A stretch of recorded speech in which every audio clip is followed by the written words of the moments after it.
having difficult conversations are part of your job. So it's something that people should be comfortable with. Students sometimes cross a line in terms of their own partisan rhetoric, but if it just devolves into a shouting match or I read this on Fox News, I read this on MSNBC, we don't really learn anything. We just had a whole conversation about the election. You deal with the issues, but you don't deal with them in a way that students have to have the emotional responses that drive them batty and shut them down.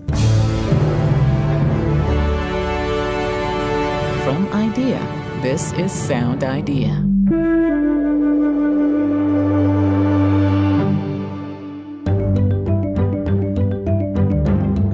Politics, race, religion, social class, and more. Helping students explore potentially volatile topics is a goal of education, but it's not always easy. It's difficult topics in this edition of SoundIDEA. I'm David Pollack. 2016 was a challenging year in many ways, with racial, political, and other social conflicts rising across the country and around the world. The differing opinions have contributed to difficult conversations across dinner tables and workplaces and in college classrooms. Whether an instructor teaches a subject that invites the issues to the forefront, like a sociology or political science class, or something seemingly innocuous like algebra, the topics have found their way onto campus and into classes, sometimes invited, sometimes unavoidable. United, we'll never be divided. The people, united, we'll never be. One of the places that could not avoid a topic recently was Texas A&M University in College Station. I want you to know we are here. I want you to hear my voice. I want you to hear our voice. About 2 months before the inauguration of Donald Trump, and seemingly emboldened by his election, some say, a leader of the so-called alt-right, Richard Spencer, spoke at the university. He was invited by a former student to speak in a rented space on campus, something the university says they could not disallow at the public institution. News of the event spread through campus, moving hundreds to protest on the night of the event, leading to a counter-event, confrontations, and sometimes attempts at discussion. No, hold on. I'm not trying to say any race is better than one another. I'm just pointing out that I should be proud of who I am, just as he should. I'm talking about Western values, freedom of speech, freedom to practice one's religion, freedom for gays to be who they want to be, freedom for equality for women. I guess with smaller groups of people, it feels okay to talk about how I feel, but in a bigger group, I probably still wouldn't feel that comfortable just because it's real tense right now. So, yeah. Students we talked to, for the most part, felt that discussing such divisive things on campus and in classes was a good thing. I don't think discussion is ever a bad thing. I think the problems come when you try to censor other people's freedom of speech. So, with the election of Donald Trump and things such as that, we've definitely discussed a lot of things relating to hatred. We've read the master-slave dialectic, things like that, and it sparked a lot of interesting discussion. Obviously, people feel pretty strongly one way or another, but at least so far, it's never escalated toward intimidation, it doesn't seem like. I think it's important to talk about politics and to exercise your ability to influence politics, whether it be voting or whatever. I think it's important to be informed, and so I think political discussions in class help that. It's a challenging place to express yourself sometimes, meaning that you're always confronted with someone else's opposing viewpoint. And I think that if you take the time to understand the way that someone else feels, then you're more likely to come to a conclusion or come to some sort of mutual agreement with them, or if not, at least properly understand their side. If you're not willing to do that, then what's the fun in college, if you're not being challenged? So do you think that the university is like the correct forum to kind of have those discussions? Yeah, if anything, it's probably the best forum to be at, because this is a place of higher education and higher learning. You're supposed to be able to accept all viewpoints and to, reason them out and then make your own assumption or make your own conclusion, I guess. I feel like if you have an opinion, that's what a First Amendment is. You get to speak, and if it differs with somebody else, then it does, but yeah. Oh, it just got really loud over there. Yeah. When I say I'm a sociologist, they say, well, you're supposed to talk about tough things in class. So it's kind of a given that you would actually confront any kind of problems in a direct way when talking about social issues like this one that popped up. Reuben May, a Texas A&M professor of sociology, not only did not mind discussing the issue in class, he brought it up. It only came up in class because I asked them questions about if they knew who this person was and if they knew that he was coming, and only a few knew, and so we had to begin to inform them. So that's the surprising part about it, is that in many ways the students live in a very kind of, I don't want to say sheltered, but they live in a very me-focused world, and their social media is directed to their taste and their choice, and so they're not exposed to a lot of things that they might need to care about. And so the classroom itself became the place and space to actually address the arrival of Mr. Spencer to campus. And I always talk about everyday life and kind of broader issues, and so they're used to this idea that they will be confronted with something they may not be aware of, or something that's not necessarily comfortable, and then we'd move from there into a conversation. And he was just one of many things that happened all semester that we talked about in that same context. May directly addresses these and other issues in class despite their potential volatility. We just had a whole conversation about the election. It's cunning. That's what it is. You deal with the issues, but you don't deal with them in a way that the students have to have the emotional responses that drive them batty and shut them down. So whether you're dealing with some local explosive issue like May and his fellow Texas A&M faculty had to do, or discussing the election or other hot issues like many other faculty must do, how do you achieve this quality of discussion without it going off the rails? The first thing is to establish a level of control over the classroom environment, and then reminding the students that ultimately I'm going to be the force that maintains control. And that's something as simple as, okay, well, we don't shout, just raise your hand, right? That might seem like it's not a big deal, but it really means a lot. And then there's another strategy that I think is more intuitive for me, but may be useful for someone who's developing this skill, is there's nothing more useful, I think, than a good, well-placed, timed joke. You see, because what happens is that people get into this hostility, and if you can provide some kind of maybe self-deprecating joke, some kind of statement that makes people laugh, that instantly eases the tension, and then you can reiterate and support people who may feel like they were not being supported, and you can accept ideas that people were having a hard time conveying to others, and re-speak it in a different way for people. So I don't underestimate the power of that. I think it's a very powerful thing to be able to say something that kind of make people laugh, and now they're all back common, and then you can walk them back through the pieces without getting so upset. The main thing for me is just that everybody has a space to express their ideas as it relates to the course material, and that is done in a way that is respectful and that doesn't attack or maliciously go after or target other groups or individuals. So space for everybody to participate, but part of that space to participate means that you're not going to be a target in the classroom. Shavella Pittman, Associate Professor of Sociology at Dominican University, agrees that establishing clear ground rules is the first step. Faculty should already have established some guidelines, ground rules, behavior expectations, whatever language you want to use for it, that makes it clear that particular sets of behavior are encouraged in the classroom and that other ones are discouraged. So if you have those expectations in place, they're communicated, you model them, they're revisited throughout the course, and that there are consequences when anyone in the classroom setting doesn't behave in accordance with those guidelines. Those will keep conversations, whether they're expected or not, that might be challenging, sort of within reason. And so while I went over this in class on Monday, since today is our first substantive day and momentarily we're going to start engaging in a discussion, I just want to go over some basic ground rules. It's 9 days before Donald Trump's inauguration, and at Butler University in Indianapolis, Greg Schufelt, Assistant Professor of Political Science, goes over his ground rules for discussion in his political science class. The larger academic setting, and this course in particular, requires an open, inclusive, and engaging learning environment in which students feel comfortable expressing their own opinions, as well as being exposed to opinions, cultures and political viewpoints and personal experiences different from their own. With this in mind, I expect students to engage one another with respect, courtesy, and sensitivity both inside and outside the classroom. And so, as I've said before, I make a really concerted point, and you'll get sick of me saying that this is a political science class, not a politics class. So at no point will you be assessed or evaluated based on the extent that I agree with your statements.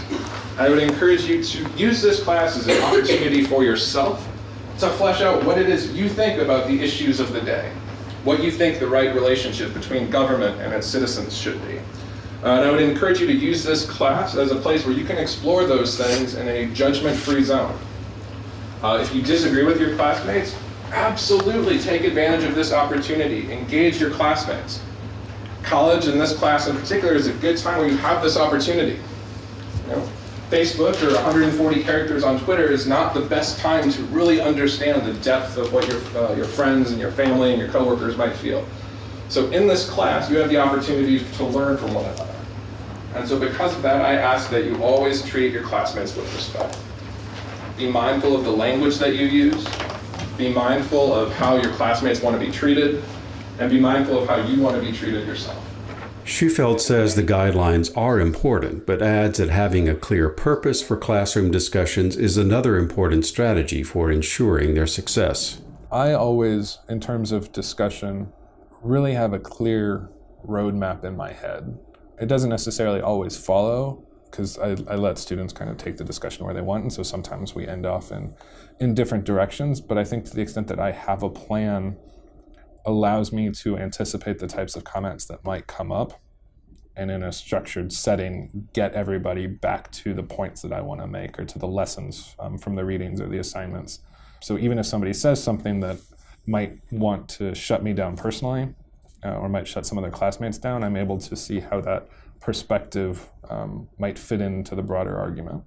I think it's important to acknowledge to the students that not everyone is going to agree. Jay Howard, Dean of Liberal Arts and Sciences at Butler University, adds that setting the tone of discussions ahead of time is also important.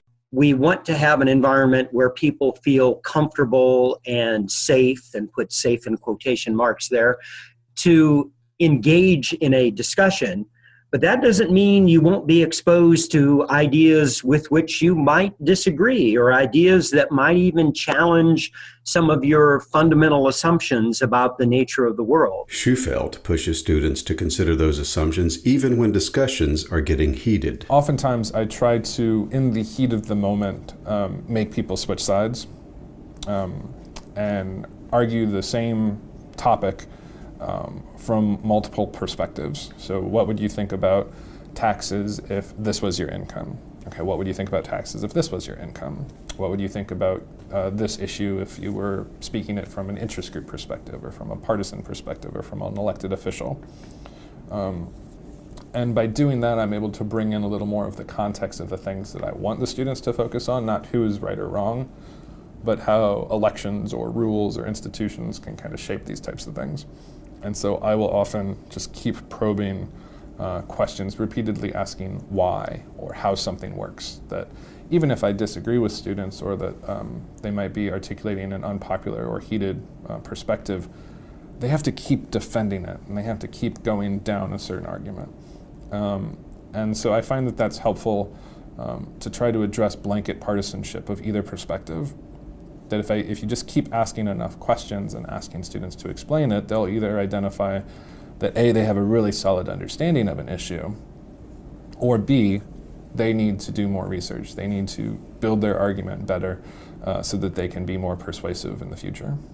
But how do you handle classroom discussions that get out of control, when students ignore the guidelines and get personal? Absolutely. Students sometimes cross a line in terms of their own partisan rhetoric, and I have to work with that student and ask them to explore deeper, to probe a little deeper about why they think the things they did, or to reframe their language in ways that are more accessible to the rest of the class, so that others, even if they disagree with them, can learn from them.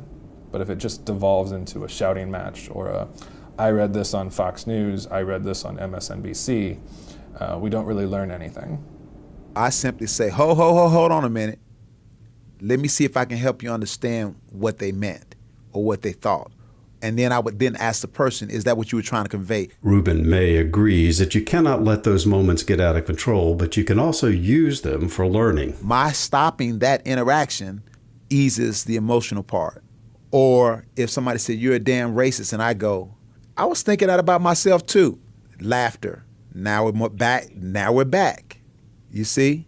It's expressing kind of rules for how you interact in these contexts about difficult topics, but also there's a talent to it that's kind of intuitive, which means you have to know something about the people you're talking to, which I spend a lot of time doing that. Shavella Pittman also believes that interruption of heated discussions is necessary and can lead to teachable moments. I will interrupt and say, it seems to me that you're having an emotional response. I'm going to give you a moment to stop and reflect and think about, why you're having an emotional response at this moment. I might have everybody sort of write for a minute, and then I'll ask them to connect that response to a specific learning goal. I'm stopping the moment so that people can gather their thoughts, like what's going on, what's upsetting them, what are they thinking, what's the logical extension of, the response that they're having, whether it be defensiveness or anger or whatever. But I always connect it back to a learning goal for the course, so that's the way to re-enter the conversation. That's the way to focus the conversation back on sort of the topic at hand. Greg Schufeld adds that following up after difficult discussions is another important intervention. Sometimes I definitely have had to completely shut down conversations. Sometimes, as much as possible, I try to debrief at the end of each class so students don't walk out of the classroom fuming, where they're going to talk with their co-partisans or with like-minded people about, can you believe what so-and-so classmate said? So I try to make sure that when they leave class, that the information they have has been useful and that we can come back to that point in the next class. Periodically, I will share my reflections via email after the class about how I've thought about the situation in a way to diffuse things. But what about faculty involvement in opinionated discussion? Is it appropriate or even useful for faculty to argue their own point of view, particularly over divisive issues? I make a conscious choice not to disclose that information. I do that for pedagogical reasons. I understand that each faculty person comes at this from a different perspective, but a lot of my research is on partisanship. And I think we've seen this election, and I can't attribute the quote, but somebody said that partisanship is a hell of a drug. But it also impacts how we process information. And so I don't want half of my class to automatically accept what I'm saying because they think that we're co-partisans. And I don't want half of my class to automatically dismiss what I'm saying out of hand because I come from a different perspective. So this idea of motivated reasoning or partisanship as a lens with which we receive information, to me, I'm really conscious of trying to follow what my research might suggest and what research of people much more accomplished than myself would suggest about how partisanship impacts how we process information. So I really make a point of trying to be a neutral arbiter. I frequently play devil's advocate and argue positions that I don't personally agree with, but to help facilitate discussion. And I feel that that's an important role that I can play. Reuben May often does share his own opinion, but he is judicious about when he does so. I always say to my students, I don't care whether you decide to be racist, whether you decide to be sexist, or any of those things, as long as you have thought through and have a rational reason for why you're doing what it is you're doing. I don't have to accept that. You have to think through, which means you need to consider the range of ideas about what you're talking about in order for you to have a position. And by me as a professor injecting my own position there, I inhibit that process from unfolding for them. May, who is Christian, tells the story of how he was invited by a student one day to a Bible study. And I said, nope, I will not join you. And he said, why? I said, because to do what I'm able to do, I cannot be placed in a box. So if someone sees me sitting and studying the Bible with you all, I am now placed in a box. So I have to manipulate everything that I do to the end that people must not know how I feel because they will try to get in front of what I'm thinking or arguing without actually giving it serious contemplation, and that defeats the purpose. Jay Howard offers an additional argument for withholding your personal opinion. We all have what psychologists call a confirmation bias, that we're prone to listen to and accept the validity of information which reinforces positions that we already hold. We're more likely to reject information that disagrees with positions that we already hold. So we have to make a conscious effort to be open to hearing other people's points of view and perspective. And while avoiding such conflicted conversations might be natural, it's not what's best for students, says Pittman. Like, this is a part of your job. Having difficult conversations are a part of your job. So it's something that people should be comfortable with. In addition to being a part of your job, it's actually sort of the meat of learning. Like, it's the part that's exciting too. So I think people approach these sorts of scenarios with dread. But if you accept them as sort of like a normal part of learning, a place for you and your students to have growth and insight, it can sort of reduce some of the anxiety about it. Back on the campus of Texas A&M, in the middle of a tense time on campus, most of the students we talked to agreed that having these discussions is important. I just think it's important to have those discussions, even if it's a difficult one, like today, for example. That's the reason we're here today, right? Part of a college experience is learning these different viewpoints and being exposed to different backgrounds. But I think in my classes, at least, it's been very productive and positive as far as creating a community. Like, the point of college is to open your eyes to experiences, and the classroom is there for you to learn, especially, I mean, even if it's not a class dedicated to politics or social issues that you might want to discuss in the classroom, it's a new place to open your mind. You know, not everyone has a Twitter, not everyone has friends that know about these issues, so being able to sit in a classroom and have a professor who's educated, probably a lot more than I am, and tell me a little bit and like discuss back and forth, I think that's very helpful. Our professor, he does a really good job of kind of being a mediator in the class, because every now and then you can see the look on his face. Every now and then he's like he wants to stop it, but he knows it's his job to let it keep going. If you just shut it down, we don't get anywhere with that. You have to know both sides before you can kind of make your sort of argument. Tie it back to the class. I think that's what they can do, and don't just stifle discussion based on what you're supposed to be talking about. I think it can create a harder atmosphere to pay attention or to learn, because there's this barrier of like, oh, this is personal. But after discussing it and breaking it down, then it becomes much more of a learning experience. I think if everything's done in a respectful manner, you can still do things that are effective in the classroom. You can still move forward with assignments and stuff like that. But if you're just having a shouting match, then I don't think that's very helpful to anything.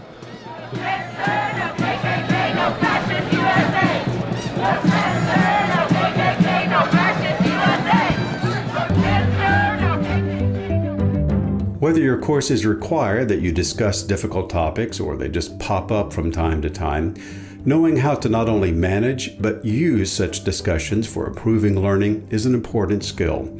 We've summarized some of the advice in this program on this podcast page, along with links to other resources.